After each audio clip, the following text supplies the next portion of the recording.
저는 89년 3월 25일 오른교회를 개척해서 지금까지 담임 목사로서의 사역을 감당해 왔습니다. 저는 이제 35년의 목회 인생을 뒤로하고 내년부터는 제2기 사역을 시작하고자 합니다. 제2기 사역의 네이밍은 바로 DNA 미니스트리입니다. D는 다니엘을 뜻하고요, N은 넥스트 제너레이션, 다음 세대를 말합니다. 그리고 A는 엑셀러레이터를 말하죠. 이 엑셀러레이터는 자동차의 가속 장치를 뜻하는 말로서 자동차의 가속 장치를 밟은 것처럼 스타트업의 성장을 가속화한다는 의미가 있는데요, 저는 제2기 사역을 통해서 다니엘의 영적 DNA를 우리의 다음 세대와 목회자들에게 접목시켜서 힘차게 도약할 수 있도록 하는 역할을 감당하고자 합니다. 그래서 제2기 사역의 이름을 DNA 미니스트리라고 정했습니다. 원래 DNA는 과학적으로 참 복잡하고 설명이 쉽지 않은 용어이지만 한마디로 말하면 DNA는 스스로를 복제하고 유전 정보를 통해 유전자 발현이 일어나게 하는 것이라고 합니다. 그렇듯이 오늘 이 시대를 살아가는 우리들에게도 거룩한 영적 DNA가 필요합니다. 그런데 성경을 보게 되면 하나님의 사람 다니엘에게는 우리가 본받아야 될, 우리 삶에 접목시켜야 될 거룩한 영적 DNA가 많이 있습니다. 그런데 이 거룩한 영적 DNA는 구호를 외친다고 해서 우리 안에 만들어지는 것이 아니에요. 한 번의 말씀의 묵상만으로 우리 안에 이 DNA가 만들어지는 게 아닙니다. 이 DNA는요, 거룩한 습관을 통해서 거룩한 영적 DNA가 우리 안에 만들어지는 거죠.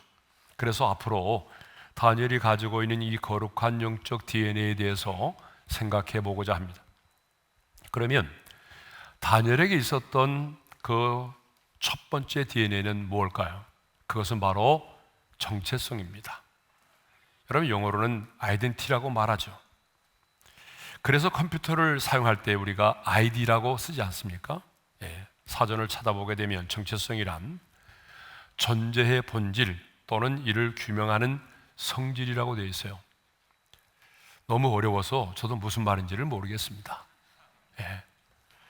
그래서 좀 더 쉬운 말로 하자면 정체성이란 상황이 바뀌고 시간이 지나도 항상 나는 누구이다라고 하는 자기 존재에 대한 인식이 바로 정체성입니다.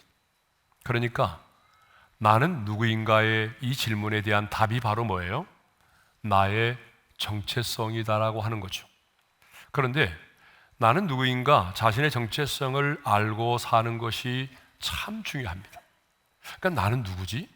나는 누구인가? 그러니까 나라는 자신의 정체성을 알고 사는 게 정말 중요해요. 한 개인만이 아니라 가정도 마찬가지고요. 심지어는 나라도 정체성이 중요합니다. 여러분, 우리 대한민국의 정체성은 바로 자유민주주의와 시장 경제입니다. 그런데 만일 이 정체성이 흔들린다면 어떻게 될까요? 국론은 분열되고 힘들게 쌓아놓은 경제 성장도 하루아침에 무너지고 우리의 신앙의 자유도 한순간에 사라지고 말 것입니다. 이렇게 정체성이 중요합니다. 특별히 하나님의 사람인 우리에게는 내가 지금 어떤 일을 하고 있느냐, 또 내가 무엇을 하려느냐 하는 것보다 나는 누구인가라고 하는 정체성이 훨씬 더 중요합니다. 왜냐하면 이 정체성이 내 삶의 이유와 목적을 결정하기 때문이죠. 그런데 나는 누구인가라고 하는 내 자신의 정체성을 알려면 내가 믿는 하나님이 어떤 분이신지를 알아야만이 내가 누구인지를 알 수가 있어요. 그러니까 나를 지으신 하나님, 나를 부르신 그 하나님을 알지 못하면 나는 누구인가에 대한 내 자신의 정체성을 가질 수가 없는 거죠. 그래서 다니엘은요, 이 1절과 2절에서 자신이 이곳 바벨론에까지 끌려오게 된 그 시대적인 상황과 배경에 대해서 언급하면서 하나님이 어떤 분이신지에 대하여 말씀하고 있어요. 자, 우리 1절의 말씀을 함께 읽도록 하겠습니다. 다 같이요.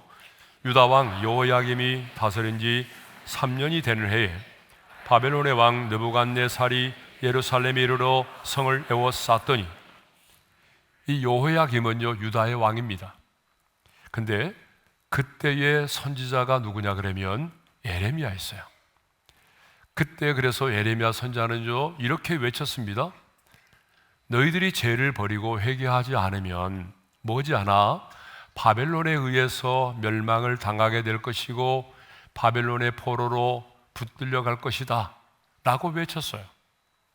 그런데 유다의 왕과 백성들은요 이런 하나님의 심판의 메시지를 전한 예레미야를 도리어 매국노로 치부하면서 그의 말을 듣지 않았습니다. 그리고 계속하여 애굽의 군대가 자신들을 지켜줄 것이라고 생각하면서 애굽만을 의지하고 있었습니다. 그런데 예레미야 선지자가 예언한 대로 BC 606년 바벨론의 느부갓네살 왕이 쳐들어와서 예루살렘 성을 에워쌌어요. 유다를 침공한 바벨론의 느부갓네살 왕은 그 예루살렘 성전의 기물 일부를 가져다가 자신들이 섬기는 신전의 보물 창고에 가져다 두었습니다. 그리고 상당수 유다 사람들을요 바벨론으로 끌고 갔어요. 그리고 포로로 잡혀간 유다의 인물들 중에는 우리가 잘 아는 것처럼 다니엘과 그 세 친구들이 있었습니다. 그런데 3절과 4절을 보게 되면 포로로 끌려간 다니엘과 세 친구들에 대하여 언급하고 있는데 이렇게 말하고 있어요. 이스라엘 자손 중에서 왕족과 귀족 몇 사람이라고 되어 있습니다. 여러분 이것을 보게 되면 매우 존귀한 가문의 출신임을 알 수가 있죠. 그리고 흠이 없고 용모가 아름다우며 모든 지혜를 통찰하며 지식에 통달하며 학문에 익숙하여 라고 되어 있습니다. 이것을 보게 되면 신체적으로도 건강하고 그리고 외모도 준수하고 지혜와 지식과 학문에 있어서 통달한 사람이었음을 알 수 있습니다. 그러니까 그들은 포로로 끌려가지 않아도 이곳에서도 상당히 영향력 있는 사람이 될 수 있었어요. 그런데 이렇게 유능하고 똑똑한 다니엘과 세 친구들이 이방 땅에 포로로 끌려가게 되었단 말입니다. 그렇다면 우상을 숭배하고 하나님의 심판의 예언을 무시하고 그래서 하나님의 심판을 자초한 선조들이 얼마나 원망스럽고 얼마나 분노가 차올랐겠어요. 여러분 성도들 가운데도 보게 되면 아버지가 가족 몰래 빚 보증을 샀다든지 또 가족들 몰래 주식에 투자를 해서 빚더미에 앉게 되면 막 그 가족들이 얼마나 분노하고 원망하는지 모릅니다. 그런데 다니엘은 그 누구도 원망하지 않았어요. 아니 억울해하지도 않았습니다. 불평과 불만을 드러내지도 않았습니다. 하나님을 향해서도 왜 택한 선민인 우리가 이곳에 와서 포로로 끌려와서 포로 생활을 해야 합니까? 라며 원망하거나 불평하지 않았습니다. 왜 그랬을까요? 그 이유는 지금 되어지는 모든 일에 있어서 하나님의 주권을 믿었기 때문에 그렇습니다.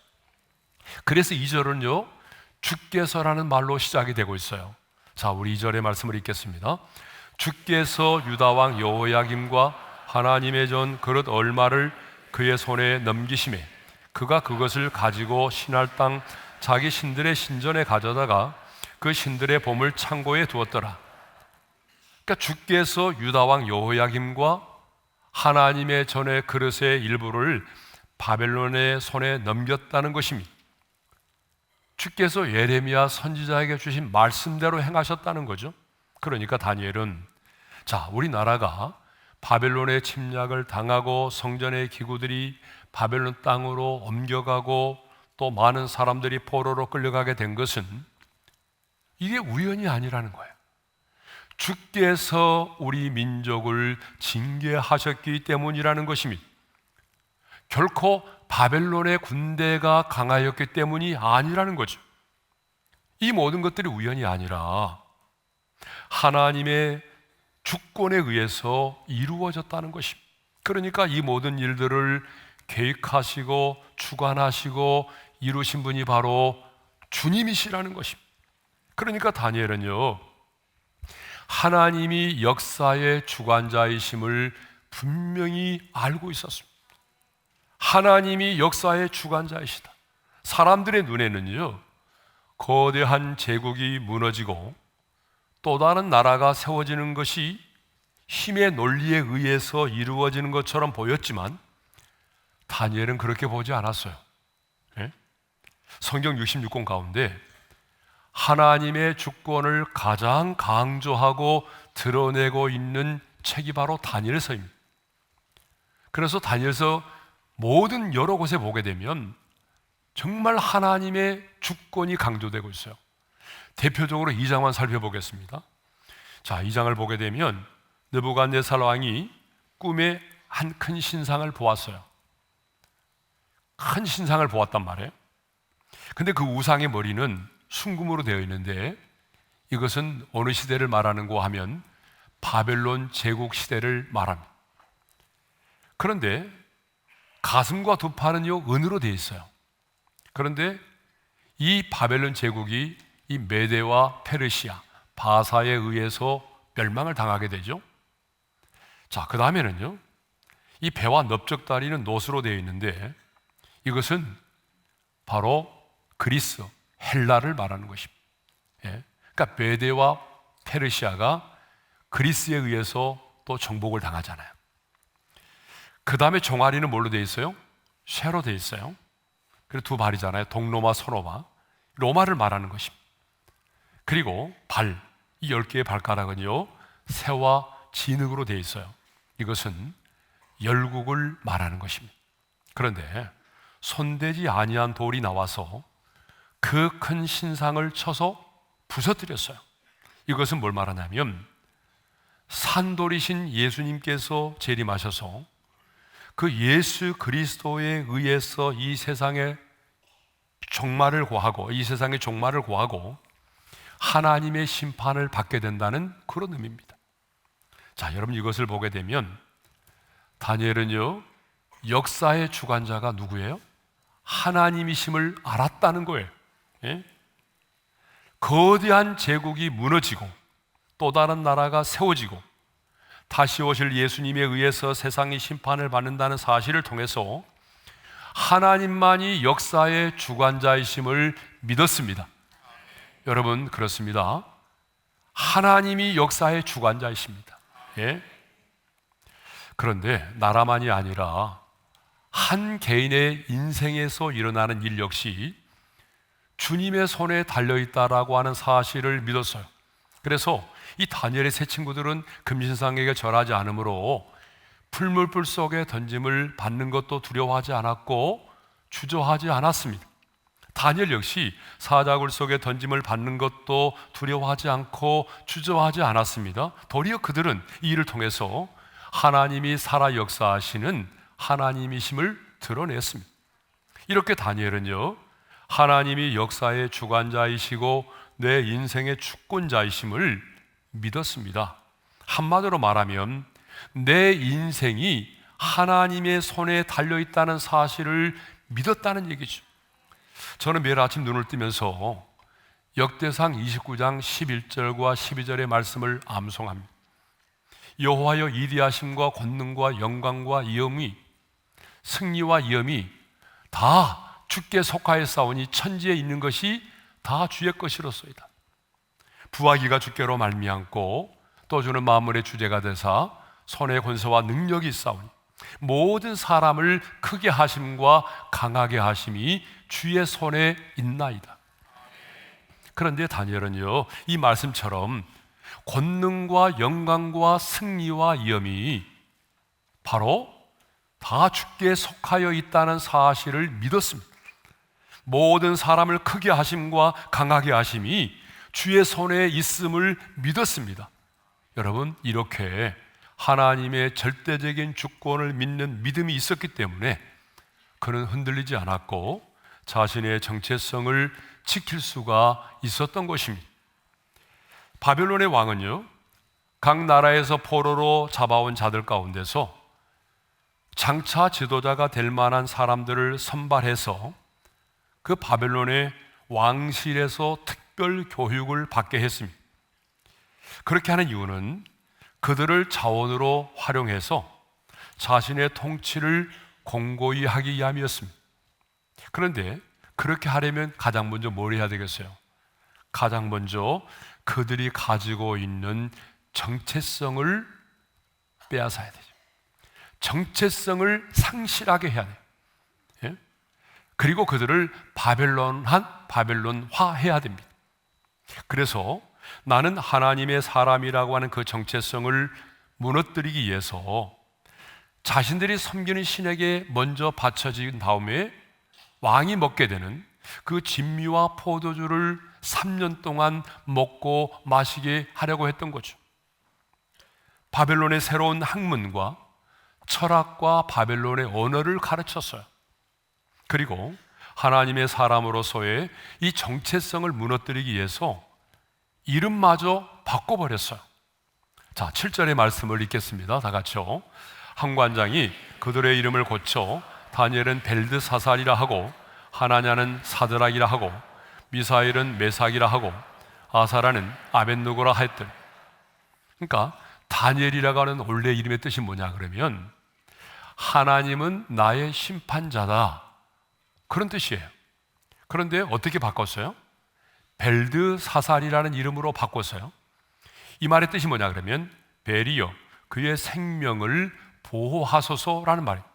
여기서 벨은 누구냐? 바벨론 사람들이 주로 경배하고 있는 신으로서 바할의 또 다른 신의 이름을 말하는 거예요. 시간이 없기 때문에 다 살펴보지 못하지만 이 다니엘과 세 친구들의 이름은 모두 하나님을 찬양하는 뜻을 가지고 있어요. 그런데 이 바벨론 사람들은요, 이들의 이름을 모두 자신들의 우상을 섬기는 이름으로 바꿔버렸던 거죠. 여러분, 언어라고 하는 것은요, 사람의 사고를 지배합니다. 그리고 이름은 그 사람의 정체성을 나타냅니다. 그러면 왜 바벨론 사람들은 이 이름을 바꾸려고 했을까요? 그것은 그들이 가지고 있는 민족과 그들이 믿는 하나님을 조롱하고 마침내 하나님의 사람으로서의 정체성을 잃어버리도록 하기 위해서입니다. 그러면 다니엘은 말이죠, 벨드사살이라고 하는 이름으로 살았습니까? 아닙니다. 다니엘은 자신의 이름을 벨드사살이라는 이름으로 사용하지 않았어요. 오히려 기회가 있을 때마다 다니엘이라고 하는 자신의 이름을 강조하면서 사용했어요. 그래서 다니엘 8장 1절과 15절과 9장 2절에 보게 되면 이렇게 돼 있어요. 나 다니엘이 여러분, 이것을 보게 되면 다니엘은요, 자신의 정체성을 잃어버리고 벨드사살로 살지 않았습니다. 다니엘은 어디에 있든지 간에 누구를 만나든지 간에 심지어는요, 바벨론의 왕 앞에서도 자신을 모함하는 사람들 앞에서도 사자굴 속에 던져지는 그 위기의 상황 속에서도 나는 하나님의 사람이라고 하는 그 정체성을 잃지 않았다는 것입니다. 여러분, 왜 우리가 정체성을 분명히 하고 살아야 될까요? 왜 하나님의 사람인 우리는 나는 누구인가에 대한 자신의 정체성을 분명히 하고 살아야 될까요? 4가지 이유가 있어요. 첫 번째 이유가 뭐냐 그러면 정체성이 분명한 사람이 흔들리지 않고 당당하게 이 세상을 살아갈 수 있기 때문에 그래요. 다니엘은요, 하나님의 나라와 배치되는, 오늘로 말하면 세상의 나라로 상징되는 바벨론의 한복판에서도 하나님을 대적하는 수많은 문화와 다양한 가치관이 공존하고 있는 바벨론 나라의 한복판에서도, 또한 바벨론 막 제국이 무너지고 메대와 바사 제국이 등장하는 그런 역사의 소용돌이 속에서도 하나님의 사람으로서의 정체성을 지키며 흔들리지 않은 삶을 살았습니다. 심지어는요, 자신을 시기하고 모함하여 죽이려고 하는 그런 사람들 앞에서도 자신의 정체성을 잃지 않았습니다. 그렇습니다, 여러분. 정체성이 분명한 사람들은요, 그때그때의 상황과 감정에 따라서 흔들리지 않습니다. 아니, 타협을 하면서 세상을 살아가지 않습니다. 근데 오늘 예배에 오신 분들은 아멘을 안 하시네요. 네. 뭐 할 수 없죠. 어떻게 합니까? 네. 정체성이 분명했던 다니엘을 보십시오. 한 번이라도 그가 권력과 타협한 적이 있었습니까? 세상의 권력과 우상숭배의 유혹에 단 한 번도 타협하지 않았습니다. 그 이유가 뭔지 아세요? 정체성이 분명했기 때문입니다. 두 번째로, 정체성이 분명한 자가 사명을 감당할 수가 있다는 거죠. 세례 요한을 예로 들어볼까요? 자, 세례 요한은요, 수많은 사람들이 막 자신을 따르고, 그 인기가 하늘을 막 찌를 때에 이렇게 말을 했어요. 자, 다 같이 읽겠습니다. 내가 말한 바 나는 그리스도가 아니요 그의 앞에 보내심을 받은 자라. 정말로 많은 사람들이요, 이 세례 요한을 주목하고 세례 요한을 막 따르고 그에게 세례를 막 받으려고 할 때에 그의 말 한마디 한마디가 얼마나 중요한지 모릅니다. 여러분, 정말 그가 사람들의 이목을 자신에게 집중시켰다면 얼마든지 그는 그 시대의 영웅이 될 수 있었어요. 그런데 내가 누구인지를 알았어요. 수많은 사람들이 자신을 향해서 박수를 보내고 환호하고 자신의 인기가 하늘을 찌를 때도 그는 분명히 말합니다. 나는 그리스도가 아니다. 나는 메시아가 아니다. 나는 그의 앞에 보내심을 받은 자다. 자신이 존재를 알았어요. 나는 누구인가? 자신의 정체성이 분명했기 때문에 여러분, 맡겨준 사명을 감당할 수가 있었던 거죠. 세 번째로, 정체성이 분명한 사람이 영적인 전쟁에서도 승리할 수가 있습니다. 자, 여러분, 다윗이 말이죠, 골리앗을 향하여 나아갈 때에 여러분, 우리는 그냥 뭐 물맷돌 들고 나가는 줄만 생각하는데 아니에요. 물맷돌보다 더 중요한 고백이 있었어요. 이렇게 외치며 나갔잖아요. 다 같이요. 너는 칼과 창과 단창으로 내게 나오니와 나는 만군의 여호와의 이름 곧 내가 모욕하는 이스라엘 군대의 하나님의 이름으로 내게 나아가노라. 만군의 여호와의 이름으로 나아간다는 거예요. 이 말은 자신이 바로 하나님의 군대의 신분으로 나아간다는 거예요. 그리고 또한 이렇게 말하잖아요. 다 같이 읽겠습니다. 이 할례받지 않은 블레셋 사람이 누구이기에 살아계신 하나님의 군대를 모욕하겠느냐. 무슨 말입니까? 너는 할례를 받지 못한 사람이고 나는 할례받은 사람이다. 할례가 뭐예요? 아브라함의 후손, 다시 말하면 택한 선민 언약의 백성이라는 걸 표지하는 거잖아요. 그러니까 나는 바로 하나님께 속한 군대의 신분으로서, 그리고 언약의 백성으로서, 그리고 하나님의 택한 선민의 신분으로 내가 너에게 나가고 있다는 거예요. 이렇게 여러분, 다윗은요, 골리앗을 향하여 나갈 때 그냥 나가지 않았어요. 자기 자신의 정체성을 분명히 하고 당당하게 나아갔던 것입니다. 여러분, 누가 영적인 전쟁에서 머뭇거리지 않고 당당하게 나가 싸웁니까? 나는 누구인가? 내 자신의 정체성을 분명히 하는 자가 이렇게 골리앗 앞에 당당히 나가 싸울 수 있는 것입니다.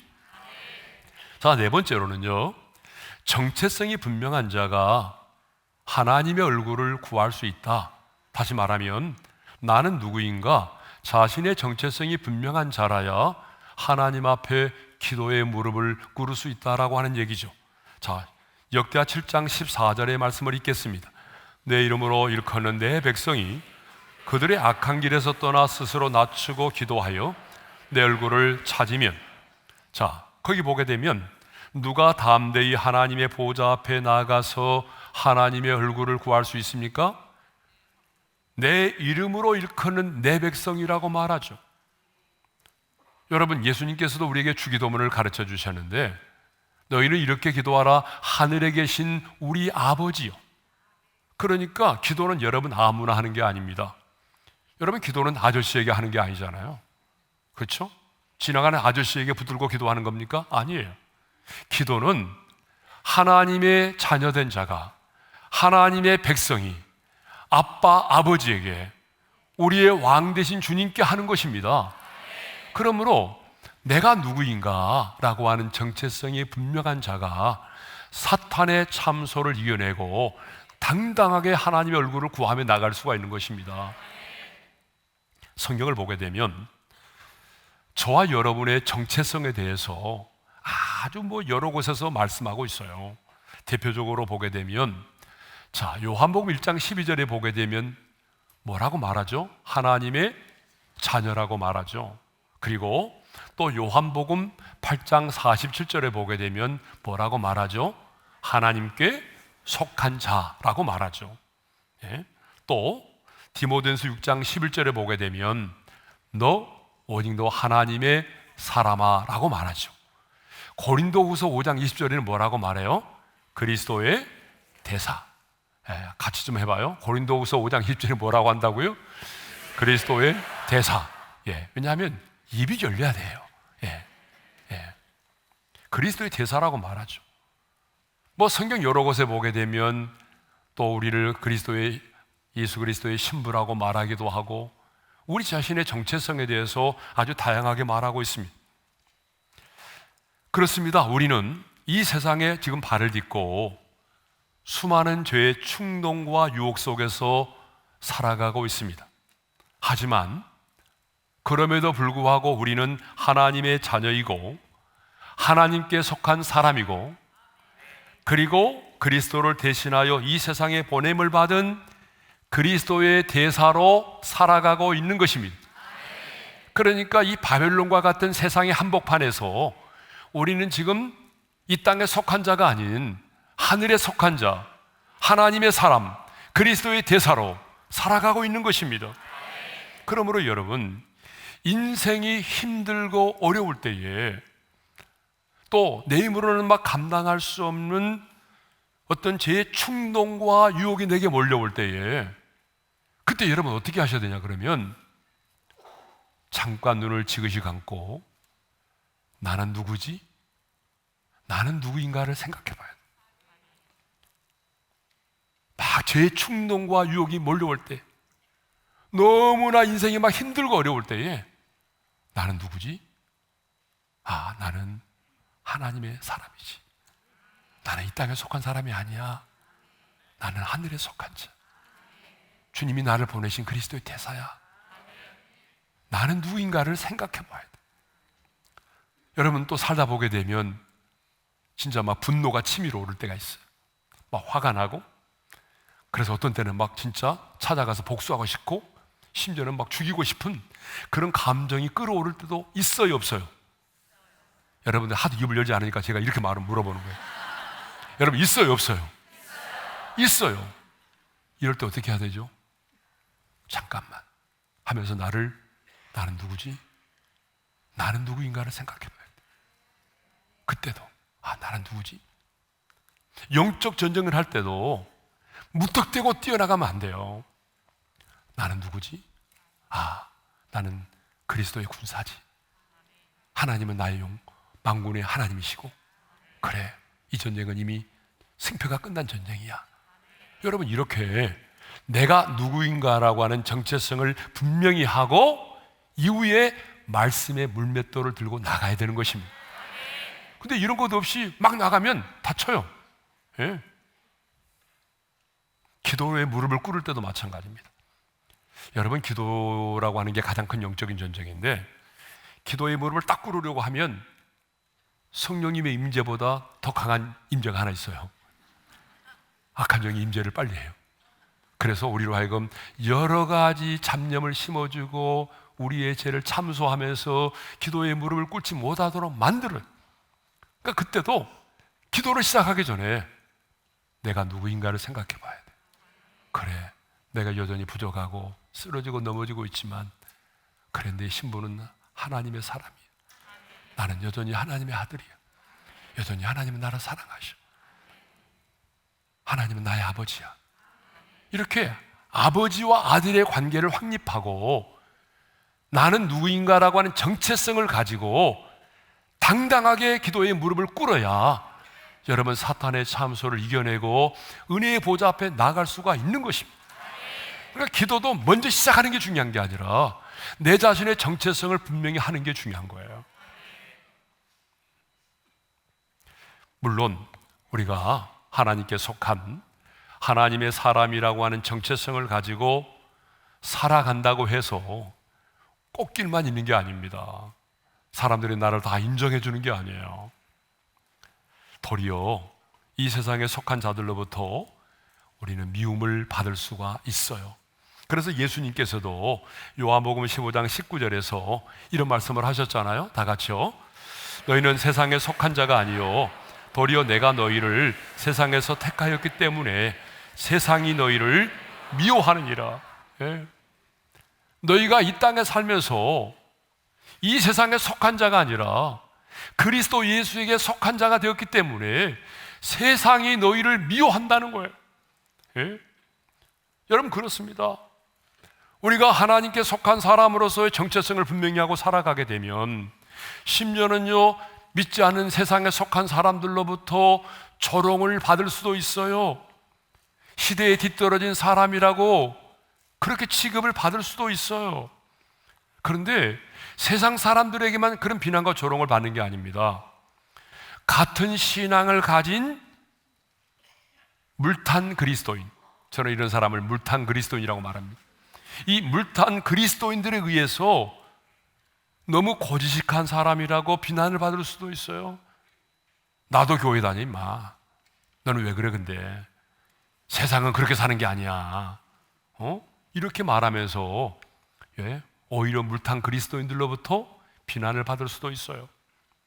그래서인지 오늘 하나님의 사람들이 당당하게 살아가지 못할 때가 많아요. 너무나 세상 속에 살아가면서 쉽게 흔들리고 너무나 쉽게 타협하면서 살아갑니다. 그러나 나는 하나님의 사람이라고 하는 정체성이 분명한 자는요, 세상으로부터 그래, 너희가 나를 미워하는 것은 주님도 말씀하셨어. 나 미움받을 준비되어 있어. 여러분, 미움받을 용기를 가지고 당당하게 살아가는 것입니다. 저는 오륜의 우리 지체들이 질병에 걸렸을지라도, 아니 장애를 가지고 있을지라도, 아니 사업에 실패했을지라도, 남들이 보기에 비루한 직업을 가지고 있다고 할지라도, 아니 세상의 사람들로부터 비난과 조롱을 받고 있을지라도, 미움을 받고 있을지라도, 아니 여러분이 인생의 밤을 만났을지라도 나는 이 땅에 속한 자가 아니야. 나는 하늘에 속한 자, 하나님의 사람이야. 나는 하나님의 사람이라고 하는 분명한 정체성을 가지고 날마다 나는 하나님의 사람이라는 사실을 외치면서 하나님의 자존심으로 당당하게 이 세상을 살아가시기를 주님의 이름으로 축원합니다. 주신 말씀 우리 마음에 새기면서 찬양할까요? 나를 지으신 주님, 나를 지으신 주님, 내 안에 계셔. 처음부터 내 삶, 처음부터 내 삶은 그의 손에 있었죠. 내 이름 아시죠? 내 이름 아시죠. 내 모든 생각도, 내 모든 생각도 누가 내 눈물을 닦아주시나요? 내 흐르는 눈물 그가 닦아주셨죠. 그는 내 아버지. 그렇습니다. 그는 내 아버지. 난 그의 소유. 내가 어딜 가든지, 내가 어딜 가든지 날 떠나지 않죠. 내 이름 아시죠. 내 모든 생각도, 내 모든 생각도 아바라 부를 때 그가 들으시죠.